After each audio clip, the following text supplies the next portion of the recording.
Malaysia punya khazanah nasional dengan total aset sebesar 238 triliun rupiah. Singapura punya Temasek dengan total aset sebesar 5.250 triliun rupiah. Cina punya CIC dengan total aset sebesar 13.160 triliun rupiah. Norwegia punya GPFG dengan total aset sebesar 16.613 triliun rupiah. Apa sih khazanah nasional, Temasek, CIC, dan GPFG itu? Perusahaan emas kayak PT Aneka Tambang? Bukan. Perusahaan semen kayak PT Semen Indonesia? Bukan juga. Atau bank-bank besar seperti BCA, BNI, BRI, atau Mandiri? Jawabannya adalah bukan. Khazanah nasional, Temasek, CIC, dan GPFG adalah Sovereign Wealth Fund.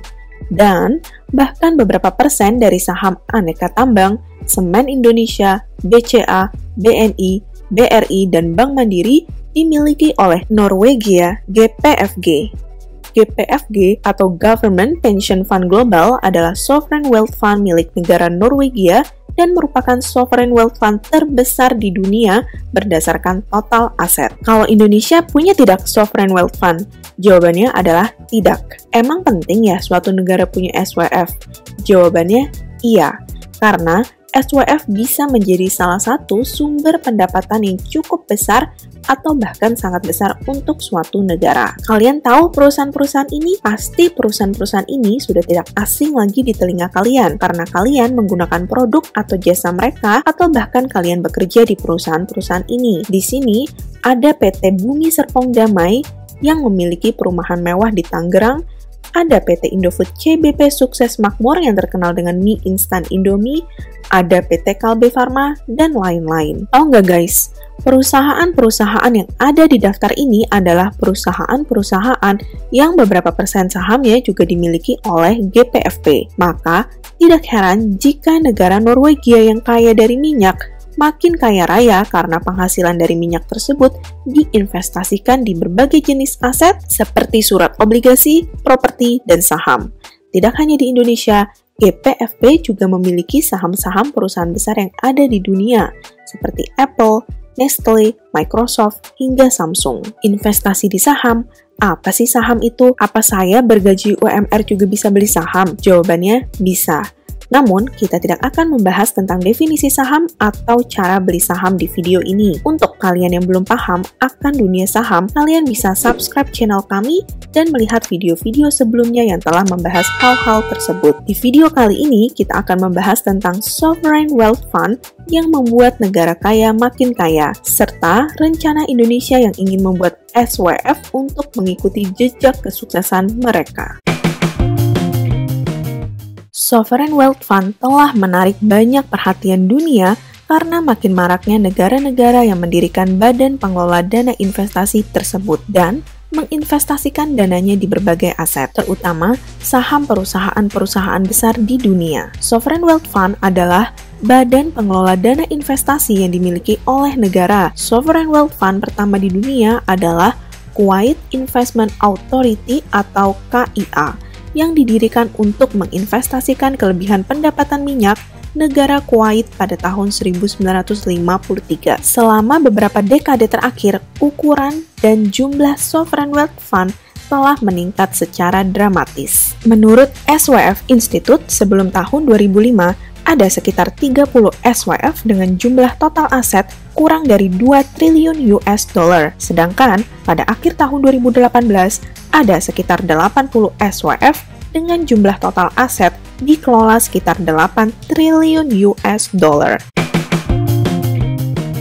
Berdasarkan asal sumber pendanaan dana investasi mereka, Sovereign Wealth Fund atau SWF dapat diklasifikasikan menjadi dua tipe, yaitu SWF berbasis komoditas dan SWF berbasis non-komoditas. SWF berbasis komoditas adalah SWF yang sumber dana investasinya berasal dari hasil penjualan barang komoditas. Contoh negara yang memiliki SWF berbasis komoditas adalah negara-negara penghasil minyak seperti negara-negara Teluk Arab, Rusia, Brunei, dan Norwegia, atau negara Chili yang sumber dana investasinya mayoritas diperoleh dari royalti pertambangan tembaga, atau Botswana yang memperoleh sumber dana investasinya dari royalti berlian dan mineral. Sebaliknya, SWF non-komoditas didanai dari cadangan dana yang diperoleh dari hasil ekspor barang non-komoditas,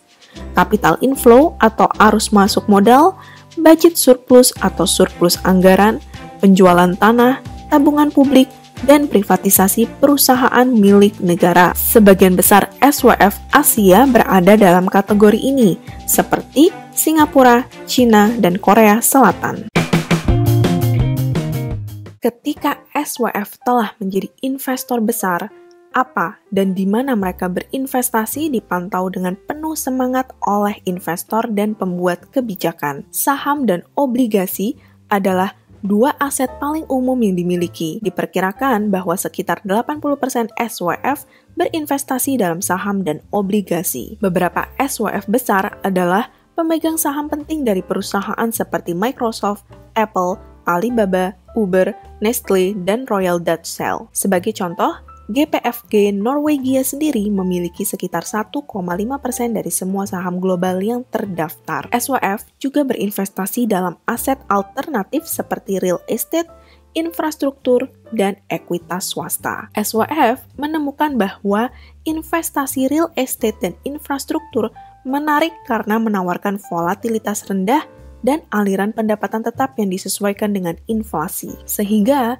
tidak heran jika SWF besar sekarang menjadi investor terkemuka dalam proyek mega infrastruktur, real estate, dan bahkan perusahaan swasta berbasis teknologi, yang beberapa di antaranya telah menjadi perusahaan unicorn bergengsi di dunia. Penyebaran geografis investasi SWF juga telah berkembang. Mayoritas SWF berinvestasi di negara-negara maju seperti Amerika Serikat, Eropa, dan Jepang karena pasar keuangan mereka yang telah berkembang dengan baik. Namun, seiring waktu, mereka juga telah meningkatkan eksposur mereka ke pasar negara berkembang seperti Indonesia, dikarenakan potensi keuntungan jangka panjang mereka dipandang lebih tinggi daripada pasar negara maju. Kebijakan alokasi aset dan postur risiko mereka juga bervariasi sesuai dengan tujuan dana yang mereka kelola. Beberapa SWF seperti GIC Singapura, GPFG Norwegia, dan Kuwait Investment Authority atau KIA hanya berinvestasi secara internasional. Sementara itu, ada SWF seperti Khazanah Nasional Malaysia dan Mubadalah Abu Dhabi yang berinvestasi baik domestik maupun internasional. Berdasarkan tujuan dari sebuah Sovereign Wealth Fund, International Monetary Fund atau IMF mengkategorikan SWF menjadi 5 jenis. Yang pertama adalah Reserve Investment Funds atau dana simpanan investasi. SWF jenis ini fokus untuk menghasilkan keuntungan dari investasi mereka. China Investment Corporation atau CIC dan Korea Investment Fund adalah contohnya. Yang kedua adalah Stabilization Funds atau dana stabilisasi. SWF jenis ini biasanya ditemukan di negara-negara pengekspor komoditas, di mana SWF digunakan untuk melindungi ekonomi dari dampak fluktuasi besar-besaran yang mungkin terjadi pada harga komoditas. Misalnya, dana stabilisasi milik negara Ghana dan dana stabilisasi sosial dan ekonomi milik negara Chili. Yang ketiga adalah Future Generation Funds atau dana tabungan untuk generasi di masa depan. SWF jenis ini lebih fokus berinvestasi untuk menghasilkan dana tabungan bagi generasi masa depan. Banyak negara penghasil minyak memiliki SWF jenis ini untuk menginvestasikan pendapatan minyak mereka untuk memastikan aliran pendapatan untuk generasi mendatang ketika ladang minyak mereka habis. Contohnya adalah Abu Dhabi Investment Authority atau ADIA, Alaska Permanent Fund, dan KIA Future Generation Fund milik negara Kuwait. Beberapa negara non-komoditas juga mengadopsi prinsip ekuitas antar generasi untuk SWF mereka. Salah satunya adalah negara Singapura, di mana setengah dari hasil keuntungan investasi SWF harus dipertahankan untuk generasi mendatang. Yang keempat adalah development funds atau dana pembangunan. SWF jenis ini memiliki tujuan untuk menghasilkan keuntungan dari investasi, serta mengembangkan ekonomi lokal dan menarik investasi asing. Contohnya adalah perusahaan investasi Mubadala Abu Dhabi yang mempromosikan diversifikasi ekonomi Abu Dhabi sehingga tidak terlalu bergantung pada minyak dari waktu ke waktu. Mubadala telah melakukan investasi bersama dengan SoftBank untuk menarik startup yang memiliki reputasi baik ke pusat teknologi di Abu Dhabi. Yang terakhir adalah Contingent Pension Reserve Funds atau dana pensiun. SWF jenis ini dirancang untuk memungkinkan pemerintah memenuhi kewajiban kesejahteraan sosial dan sistem pensiun publik. Contohnya adalah GPFG Norwegia, Australia Future Fund, dan dana superannuation Selandia Baru. Dan yang perlu diingat adalah suatu negara juga dapat memiliki lebih dari satu SWF dengan tujuan yang berbeda. Misalnya, Abu Dhabi memiliki ADIA dan Mubadala.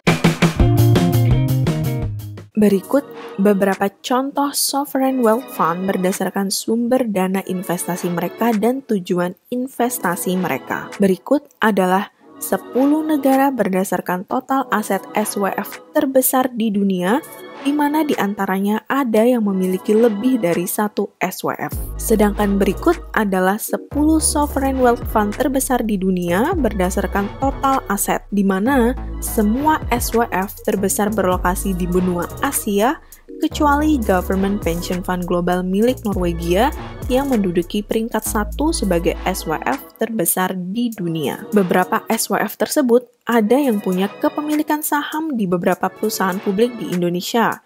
Sebagai contoh, Temasek yang merupakan SWF milik Singapura memiliki 34% saham Bank Danamon. Selain itu, Temasek juga memiliki perusahaan-perusahaan ternama di dunia seperti Visa, AIA, DBS, Mastercard, PayPal, Standard Chartered, dan lain-lain. SWF lain yang memiliki saham di perusahaan-perusahaan publik di Indonesia adalah GPFG milik Norwegia. Berikut perusahaan-perusahaan publik di Indonesia di mana GPFG mempunyai kepemilikan saham di perusahaan tersebut. Salah satu kepemilikan saham terbesar GPFG ada di PT PP Persero, di mana GPFG memiliki hingga 5,1% saham di perusahaan tersebut. Tidak hanya saham, GPFG juga aktif membeli surat obligasi milik negara Indonesia. Berdasarkan laporan tahunan Norges Bank, GPFG telah berinvestasi di surat obligasi di Indonesia dengan nominal sebesar 25 miliar kroner,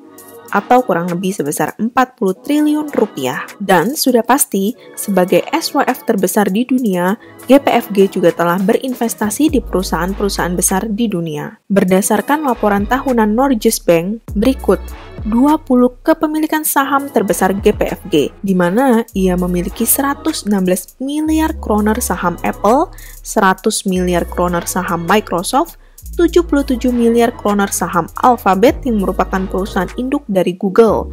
Selain itu, mereka juga memiliki saham di Nestle, Amazon, Alibaba, Facebook, Samsung, HSBC, dan bahkan Berkshire Hathaway yang merupakan perusahaan milik investor tersukses di dunia yaitu Warren Buffett. Total market value GPFG juga telah berkembang dari 23 miliar dolar pada tahun 1998 menjadi 1.148 miliar dolar pada tahun 2019. Wah.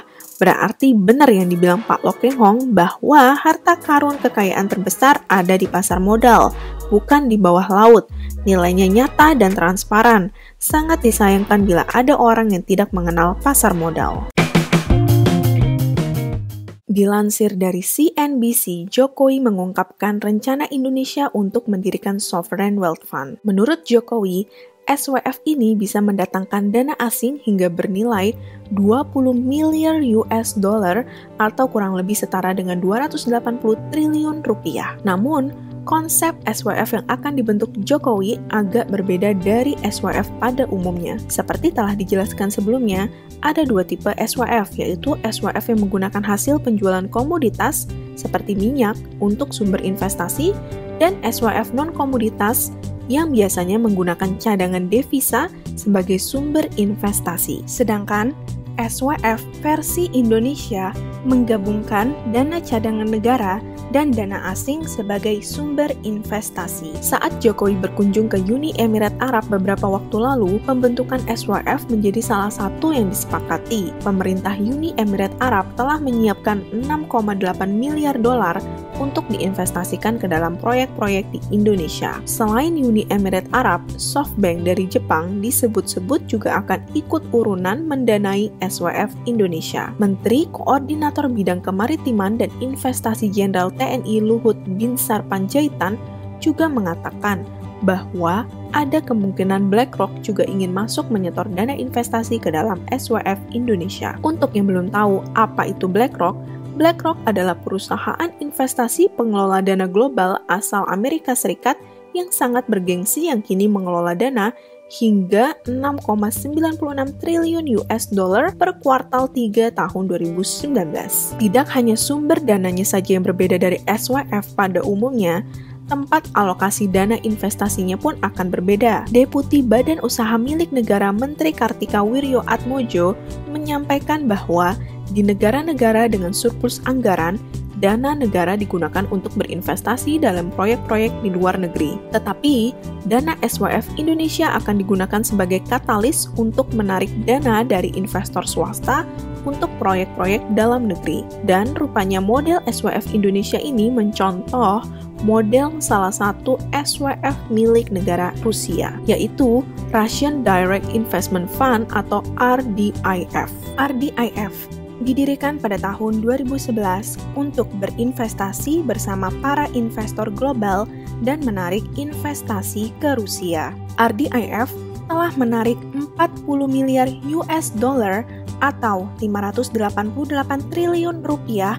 modal asing dari 16 negara untuk dikelola melalui SWF tersebut. RDIF telah berinvestasi ke dalam ekonomi Rusia sebesar 1,8 triliun rubel atau setara dengan 376 triliun rupiah. Dana ratusan triliun tersebut telah diinvestasikan ke lebih dari 80 proyek di lebih dari 95% wilayah Federasi Rusia. Perusahaan portofolio yang diinvestasikan RDIF juga mempekerjakan lebih dari 800.000 orang dan menghasilkan pendapatan yang setara dengan 6% dari GDP Rusia.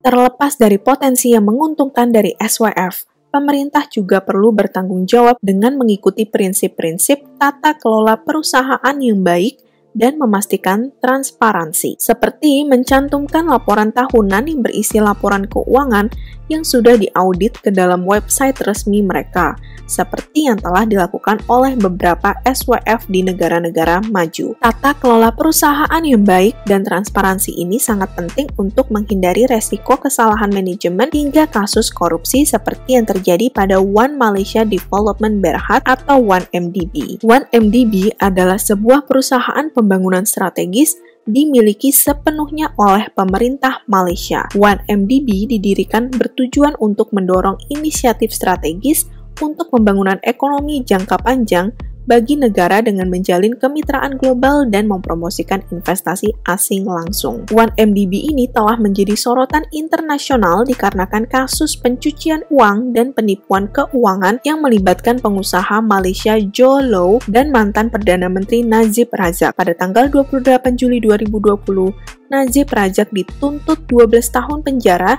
dan denda sebesar 49,38 juta US dollar karena kasus pencucian uang ini. Setelah melihat keuntungan dan potensial resiko dari Sovereign Wealth Fund, apakah kamu setuju atau tidak dengan rencana Indonesia membuat SWF seperti Russian Direct Investment Fund atau RDIF milik negara Rusia? Tulis jawabanmu serta alasanmu di komentar di bawah ini ya guys. Sekian video kita kali ini, semoga video ini bermanfaat dan sampai jumpa di video-video berikutnya.